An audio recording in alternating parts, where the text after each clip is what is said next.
This dance, the setting is a barn. Oh man, it's just like when Jake and I were kids. Excuse the mess. Ah, the loft. We used to climb up there. Getting into mischief. We jumped down onto hay bales. Undoing your uncle's hard work. He didn't mind. The old coot was too soft with you boys. You're the one who spoiled us, Aunt Sherelle, with your scrumptious cooking. We loved having you here. Fun times. We missed you bad when you stopped coming. I had, you know, school and stuff. Well, you had holidays, didn't you? Other places to go. There's a whole world out there. I heard tell. Haven't you ever traveled? Went to New York once. Everyone ignored me. That's how city folks show they accept you. We're more welcoming here. We love dishing out hospitality. Well, you might be in luck. Huh? I'm hoping to visit you more this summer. Really? If things pan out. Oh, that's so sweet, honey bunch. Place has been awful quiet since your uncle passed. Um, I'm sorry I couldn't make the funeral. I had exams. Otis would have understood. He rated education high on account of not having none himself. He knew farming. Downed his toes. He taught me a lot. Like, this time of year, the barn will be empty for weeks, right? Till hay season kicks off. So I was wondering, can I use it? Use what? The barn. For what? A dance. Goodness. A barn dance, like in the old days. Before my time, Our generation's into retro stuff. I thought you lived on your phones. Dating apps suck. We want to connect in real life. Must be plenty other places for that. Not like here. You can't beat the vintage vibe of a barn dance. It's a real selling point. Yeah, let me guess. You want to make a killing on ticket sales. A reward for my brilliant idea. Typical typical Cody. Only thinking of yourself. Okay, I'll cut you in. 10% for the lease of the venue. No thanks. 20. I can do without the disruption 25. and the noise. A moment ago, you were complaining about the quiet. You don't help a thirsty horse by drowning it. You mentioned hospitality. I like baking a pie for a few visitors, not vittling an invasion. Leave the catering to me. There's more money in drinks than tickets. Now, there you go again. Okay, final offer. 30% of all profits. Sorry, not interested. Stay in the house with your curtains closed and the TV on. Drop it, Cody. You won't even notice we're here. Drop. Uncle Otis would have let me. Don't you dare invoke his name after you didn't even bother paying him your last respects. I explained my exams. You bull. Your fancy college must have a policy for bereavement type situations. Probably, but Did you even check? engineering's competitive. I can't afford to show any sign of, weakness. Is that what you think of plain human compassion? I suspect it's what the faculty thinks. I suspect you don't give them enough credit. They're hardly simple-minded country folk. Like me. Hey, I didn't mean. Sure you did. But keep covering your tracks, sophisticated city style. Now who's being unfair? Let's leave it at that. Goodbye. Look, I'm sorry if I expressed myself clumsily. Don't sell yourself short, sugar. You were a slick talker a minute ago. When? Plus, butter me up, praising my cooking, saying you were going to come round more often. That much was true. Was? I would have needed multiple trips to prepare the venue. Oh, ouch. Sorry. I sure won't hold my breath for another visit. Not while I'm alive, or even after. Guess I deserve that. I'll get along with you. I'm not a total monster, you know. Yeah, I know. Otherwise, I'd be chasing you off the premises with a pitchfork. There's bound to be one handy. Don't tempt me. They make great weapons. Me and Jake once had a pitchfork duel. I remember. That was the only time Uncle Otis growled at us. Reckless misuse of agricultural tools. Perpetuating the tired stereotype of an angry mob of peasants. I miss that old galoot something fierce. I reckon he was pretty well educated. You'll get no argument from me there. There are some bright minds at college, but none as sharp as Uncle Otis. He had one huge fault, though. Never realized how wonderful he was. Shame. Actually thought he could be replaced. Replaced? On his deathbed, he kept going on and on. Find someone else, Earl. Promise me you'll find someone else. And did you? Of course not. There's only one Otis. I mean, did you promise him? To put his mind at rest, I promised to try. And have you tried? In these parts, gentlemen callers are precious few and far between. I ain't had nary a one. Doesn't sound like you've made much of an effort. Lady can't be too plain forward. Don't pull that. Even in this quaint little county is hardly stuck in the 19th century. Some of us still cherish old-fashioned values. Come clean. You're just using this as an excuse to welch on your promise. I'm open to opportunities. You mean that? I said so, didn't I? Only you have a poor record for keeping your word. You've got a nerve. Prove me wrong. Say a respectable widower asks you to step out with him. Will you accept? Where's that likely to happen? At a dance, an intergenerational barn dance.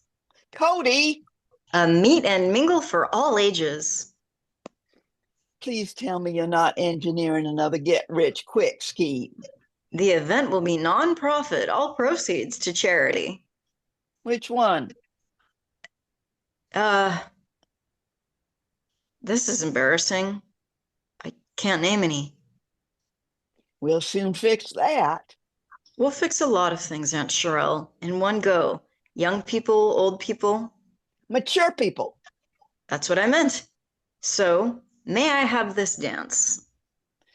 Yes, you can hold it here. Thanks. But I meant, may I have this dance? Siri, play Acceleration Waltz.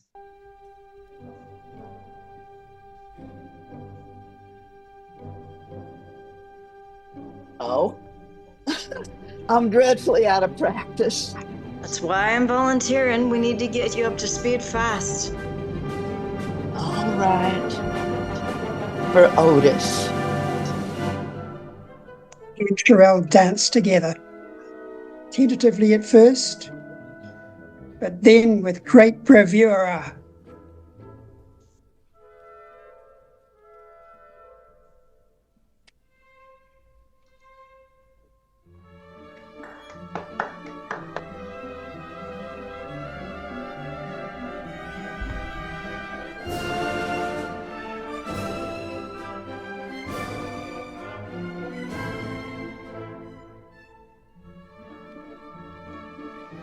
Oh, I have one thing I wanted to say about that. I thought it was very powerful when the nephew, Nephew. The nephew? Originally, Todd was supposed to read for the role, but I was the understudy, so. Okay. So anyway, the interesting thing was I thought it was so powerful when they said, "May I have this dance?" Yes. And I think that would have been a phenomenal place to end, at least for this format. On stage, maybe not, you but in this can't, right. format, that if that had just ended right there, that was like, wow. And that's my only note. Otherwise, it was, great all the way through. I agree with you, Mary, on that. That was a good, would have been a nice place for it to end. But I could still see them even after. Yeah. I would say no more dialogue after that line, but as the lights are fading, we see them going into a dance. Yes. Yeah. I thought the ending worked well as is, I gotta tell you, because you expect it to end when they start dancing, but I like the fact that it doesn't end there. Yeah. Good. Because it was unexpected. And the other thing I loved is, as someone who went to college in the South, deep South, and have a lot of friends who had grandparents like that, I thought the relationship was quite good and the grandma was quite accurate. Like, I just thought that was great. I was like, that is exactly how they would talk to my friends. Have found anybody yet? Oh, don't do it that way. They're always telling them what to do or, trying to get them to do. So I thought that was fantastic. I also really like that what could have been really acrimonious and could have been pages and pages of them fighting and arguing was they actually, once they got stuff out of their system, they were able to have a real conversation and listen to each other with empathy and then resolve things positively. And you don't see that very often. A lot of times you see when there's genuine sticking points between people, it's a long, it just descends into more and more negativity. And I was just pleased to see that. And it wasn't a falsely sunny thing. They found a place to unite. It wasn't just like, oh, well, let's just have the Hallmark ending. It was earned, because they found an area of, look, yeah, you don't really want me to throw this party, but you really need to be meeting people. And, and this is a chance, and this is a way they were able to find some common ground. And I really like that a lot.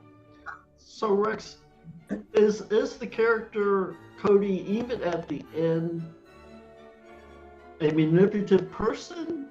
Because she's figured out a way to get her dance, because now she has a way for her grandmother to connect to it.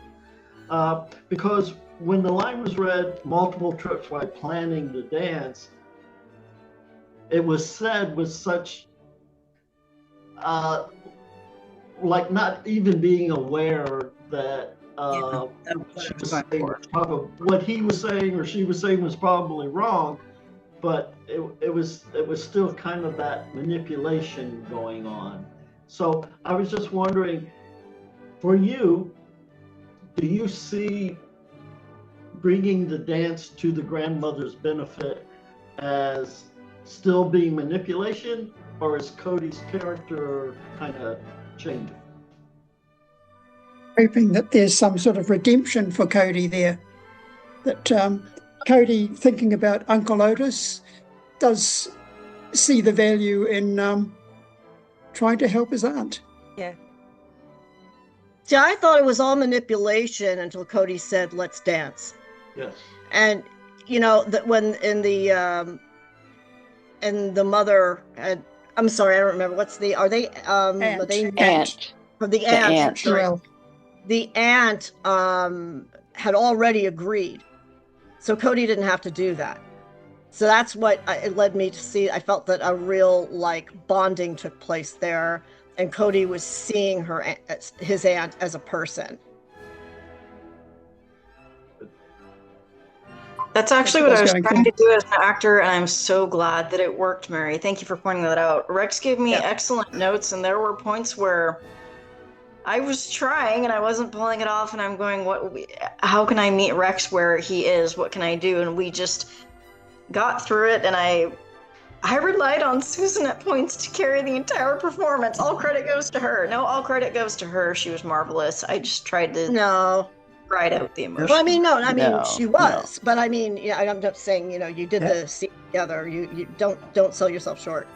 Right. Because you. I mean, I you were both great. You were both great. Yes. Yeah, thank you, Zev and Susan, both for bringing those characters to life. And Stephen, I've got a little challenge for you. Your mission, should you decide to accept it, or whatever they used to say in Mission Impossible, would you like to do a tiny bit of post-production on this one?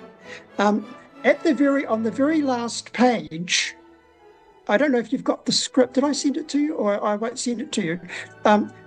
When Cody says, "Siri, play Acceleration Waltz," if I send you the audio track of that, could you layer an audio track under that last section while they're dancing? Yeah, that's really easy to do. Yeah, so what I'd like is if as soon as you know when you ask Siri to play some music, it pretty much finds the track straight away and just plays. So as soon as you hear the words Acceleration Waltz, if you could just start it at a very low volume, because there's some dialogue going on and we don't want to smother the dialogue, but maybe just gradually increase the dialogue, the volume of the music as it goes towards the end. And I'll leave you to do that. How about that? Sure. That would be great. I think I'd just enhance it. Acceleration Waltz. Yeah, I'll find a track on YouTube. Is it older than 1923? Oh yeah, I think it's Johann Strauss. Okay. It's 19th century. The No recording. problem. I'll try and find an old recording of it, but the actual music itself is not a problem with copyright. Okay. But sometimes it's the performers, but usually they don't pick up on which particular orchestra is playing the music. But I'll find you a track and send it to you. Okay. Okay. Sure. Thank you, Stephen. I mean, you did wonderful work on the last one with your post-production. So, yeah, I think a little bit of post can actually help in this sense. Yeah, I'm going to see if I can make Chuck vanish at the end. I'll work on that, see if that happens. Okay. Any other For smoke? I gotta say real quick, I loved how Otis played into this, even though you didn't see him. The fact that I thought that was fantastic. I love the fact that she still loved her husband and she wanted her nephew in a way to find someone like him, not necessarily him, but someone who cared about the nephew just as much as Otis cared about her. And I thought that was very sweet. And he didn't need to be on camera for that to come across. And I like that. So I don't know. Yeah. Yes, she described him so well, you could almost picture Otis there. Absolutely. That's what I was thinking, Chuck. Right. Exactly. I was And, like, it's almost like he's I there. love Yeah. the performances, both characters, different levels. You Yeah. think that Cody finally changed. She's nice. No, she still wants to get her desire to get her money and get the rent the place out. And the mother finally gives in for good reasons, and just well written, very tight, and well done. Yeah. I agree. Well Can done. I just say, I want a little, just a very short story connected with this. When I was researching my genealogy, I found a letter from, I believe, like around the 1400s, 1500s, written by a young man. And it was basically, Mother, I apologize for not having written you in so long. I've been so busy at university. I love you so much. How is everybody? So anyway, Mother, I am kind of short on money. Do you think you could send me some? And I thought, 600-700 years, people have not changed. Absolutely, yeah. I was not expecting that. Yeah.